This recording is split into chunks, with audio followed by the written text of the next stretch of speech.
Good morning, everybody. So welcome again to the legal discussion. Nguyễn Thế Cương report from Institute of Intellectual Property and Competition, 19 October 2021. And today we're going to discuss about a case concerned to the copyright Nichols versus Universal Pictures Corporation, 1930. Court of Appeal for the Second Circuit. And we go in to see the case. The plaintiff is the author of a play, R.B. Irish Rose, which is maybe assumed were properly copyrighted under Section 5, Subdivision D of the Copyright Act 17 USCA. The defendant produced publicly a motion picture play, The Cohen and the Kelly, which the plaintiff alleged were taken from it. As we think the defendant's play to unlike the plaintiff to be an infringement, we may assume, argued, that in some detail defendant used the plaintiff play as will subsequently appear, though we do not so decide. It therefore becomes necessary to give an outline of the two plays. R.B. Irish Rose presents a Jewish family living in prosperous circumstances in New York. The father, a widower, is a business and a merchant, in which his son and only child have him.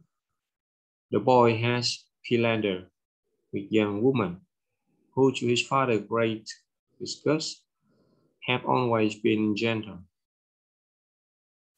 For he observed with a passion that his daughter-in-law shall be an Orthodox Jewess, when he played over the son who has been courting a young Irish Catholic girl, has already married her secretly before a Protestant minister, and is concerned to soften the blow for his father by securing a favorable impression of his bride while concealing his fare and race. To accomplish this, he introduced her to his father at his home as a Jewess, and lest it appear that he is interested in her, through he concealed the marriage. The girl somewhat reluctantly falls in the plan. The father, taken by, becomes infatuated with the girl, concluded that they must marry. Assuming that, of course, they will, if he shall decide, he called in a rabbi and prepared for a wedding according to Jewish rite. Meanwhile, the girl's father, also a widower, who lives in California and is as intense in his own religious antagonism as the Jew, has been called to New York, supposing that his daughter is to marry an Irishman and Catholic. Accompanied by the priest, he arrived at the house at a moment when the marriage is being celebrated, but too late to prevent it. And the two fathers is infuriated by the proposed union of his child to a heretic, fall into unseemly and Protestant antic. The priest and rabbi become friendly. Exchange tricks sentiment about religion and agree that mass is good, apparently out of abundant caution. The prayers celebrate the marriage for the third time, while the girl father is in village away. The second act closer to each father, still outright seeking to find some way by which the union, third step by ensure might be resolved. The last act takes place about a year later. A young couple have meanwhile been assured by his father and left their own resources. They have had twins, a boy and a girl, but their father knows no more than that child has been born as Christmas each, lead by craving to see his one child go separately to the young fourth home, where they encounter each other, is laden with gifts, one for boy, the other for girls. After some slapstick comedy, depending upon the insistence to each that he is right about the sex of one child, they become concealed when they learn the truth, and thus is trying to bear the given name of grandfather. The curtain falls as the father is chanting a mantle, and the Jew giving evidence to abatement in the strictness of his orthodoxy. The Koran and the Kelly present two families, Jewish and Irish, living side by side in a poor quarter in New York in a state of perpetual enmity. The wives in both cases are still living and share in a mutual animosity, as with two small sons and even respective dogs. The Jew have a daughter, the Irish a son. The Jewish father is in the clothing business. The Irish man is a policeman. The children are in love with each other and secretly marry apparently after the play opens. The Jew, being a great financial strait, learned from a lawyer that he has fallen heir to a large fortune from great aunt and moved into a great house fitted luxuriously.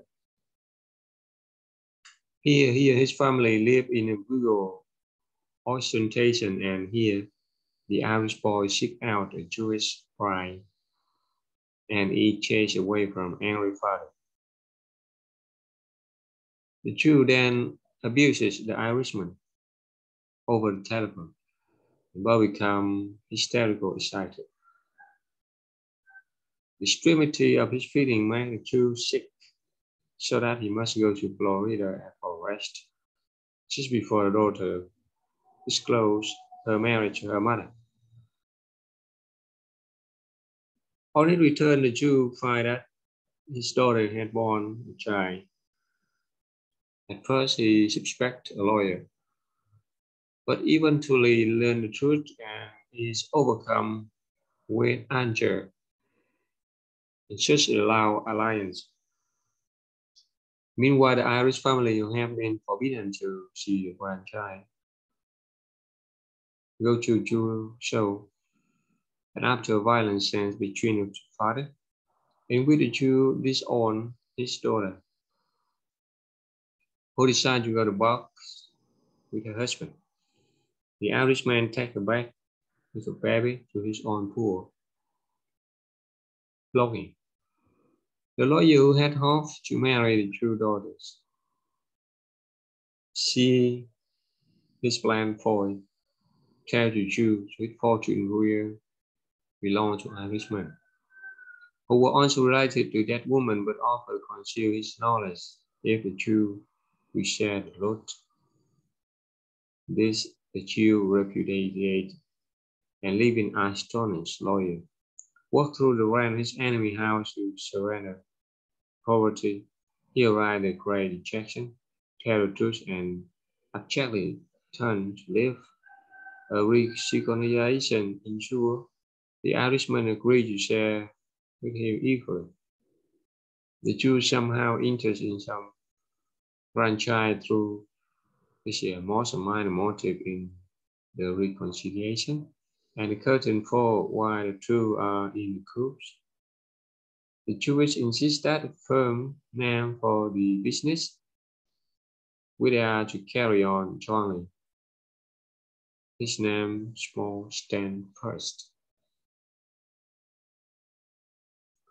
This is of course essential to any protection of literary property, whether under common law or under statute. That the right cannot be limited literally to the text, else a plagiarist would escape by immaterial variation. This had never been the law, but as soon as literal appropriation ceases to be a test, the whole matter is necessarily large, so that, as was originally well said by the distinguished judge, the decision cannot have much in new case.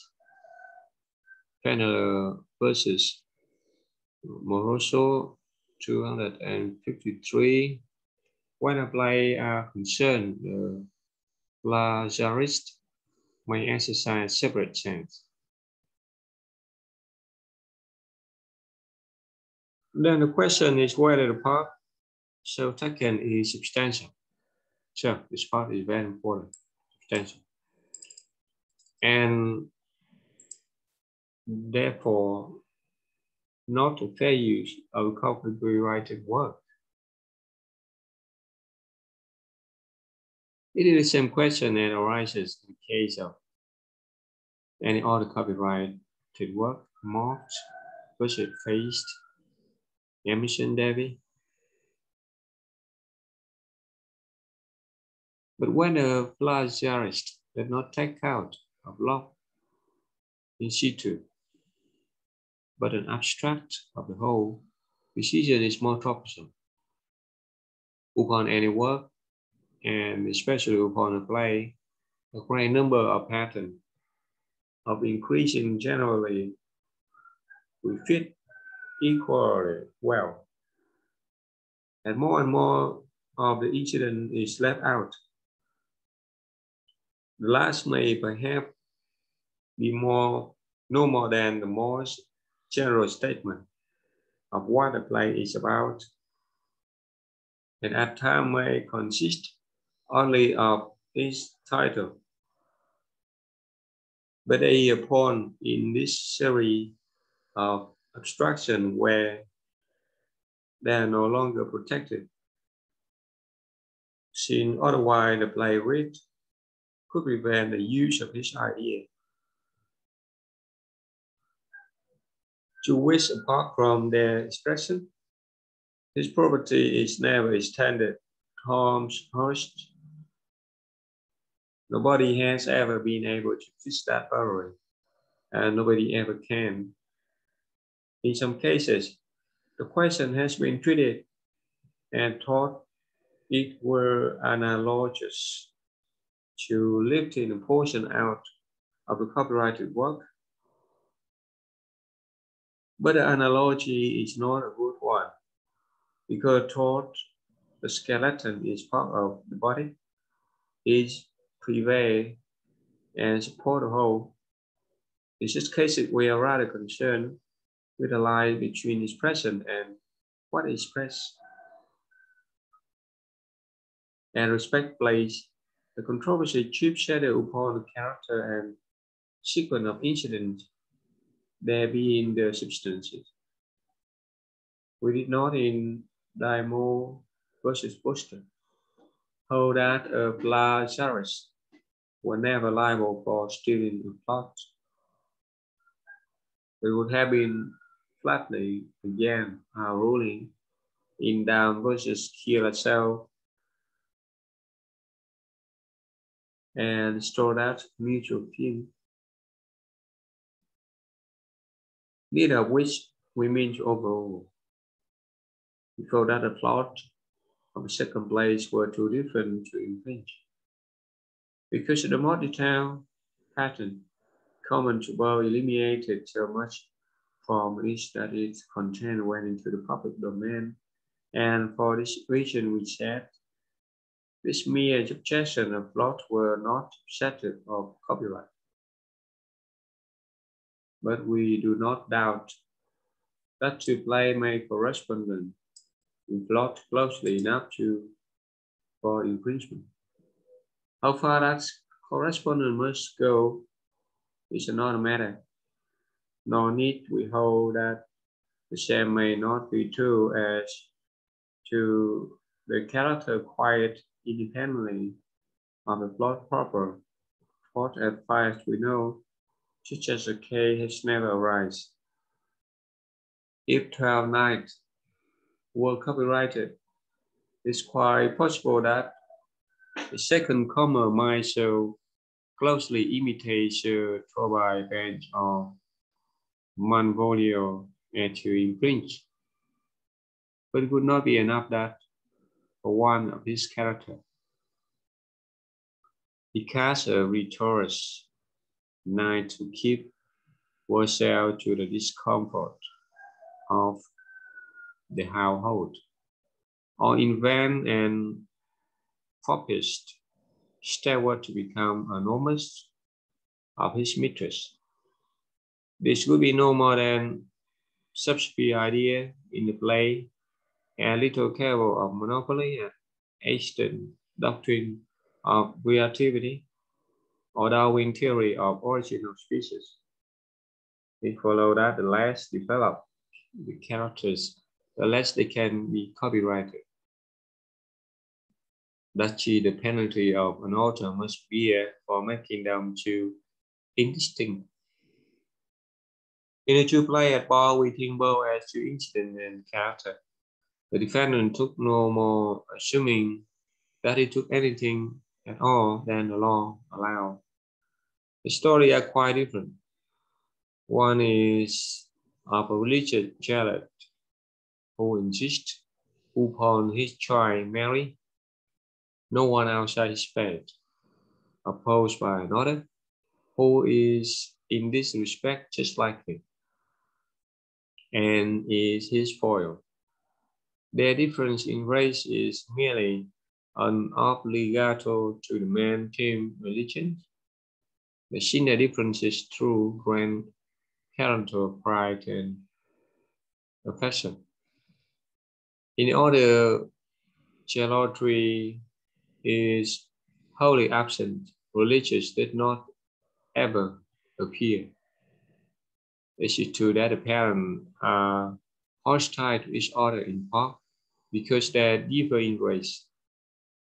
But the marriage of their son to a Jew does not apparently offer the Irish family at all, and is exacerbated the existing animosity of the Jew, principally because he has become rich when he learned. They are reconciled through the honesty of the Jew and the generosity of the Irishman. The grandchild has nothing whatever to do with it. The only matter common to the Jew is a quarrel between the Jewish and an Irish father, the marriage of their children, the birth of grandchild, and reconciliation. If the defendant took so much from the plaintiff, this might be well happening because her amazing success seems to provoke that his was subject of enduring popularity. Even so, granting that the plaintiff play was wholly original, and assuming that novelty is not essential to copyright, there's no monopoly in such a background. For the plaintiff discovered the van, she could not keep it to herself, so defied the team were to generalize an abstraction from what she wrote. This was only a part of her idea.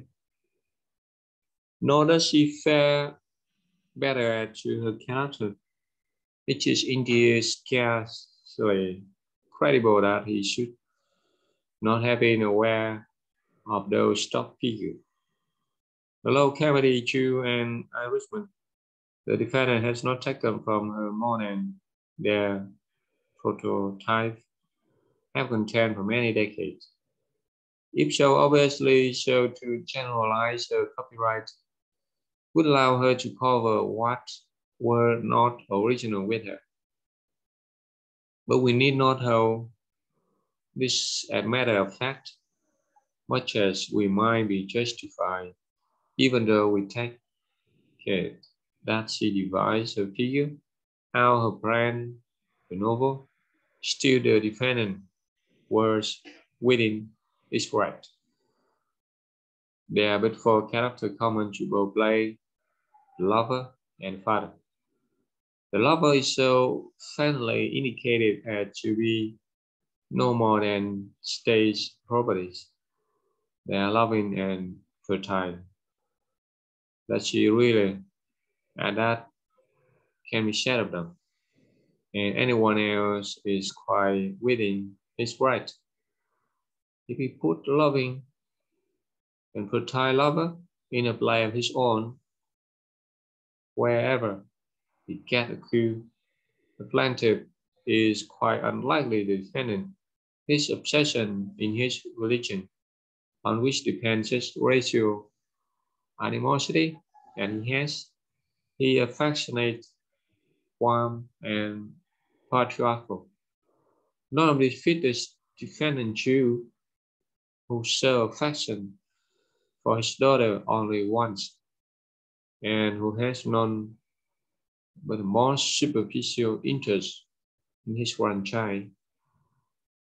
He is tricky, ostentatious, and vile. Only by misfortune redeemed into honesty, both are cross-state, extravagant, and quarrelsome. Both are foul of display, but its common quality make up only a small part of their simple feature. No more than anyone might live if he choose. The Irish father are even more unlike.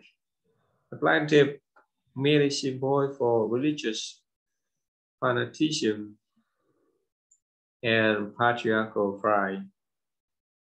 Scarcely a character at all. Neither quality appear in the defendant, for why he goes to guess his grandchild is rather out of truculent determination not to be forbidden, than from pride his progeny. For the rest, he is only a cross-state couple, the holy, youthful comedy and the most conventional sort, which anyone might borrow if he chanced not to know the exemplar. So have many cases concerned to this matter. And then at the end, we should make some conclusion.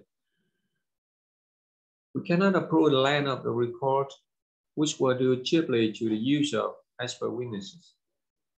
Argument is argument, whether in the box or at the bar, and its proper place in the last.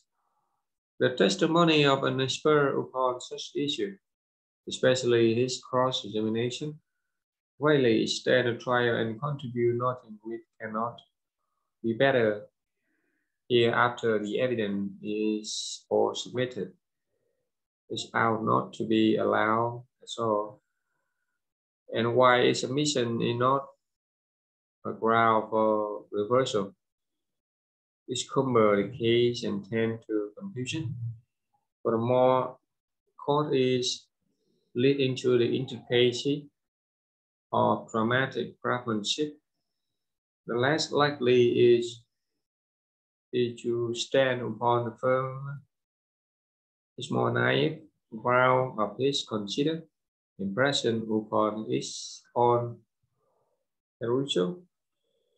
We hope that in this class of cases, such evidence may in the future be entirely excluded and the case confined to the actual issue. That is whether the copyright work had original and whether the defendant copied it. so far, and the support in principle is identical. The defendant, the prevailing party, were entitled to a reasonable attorney fee, Section 40 of the Copyright Act. If we affirm. So that's the case, very, very interesting.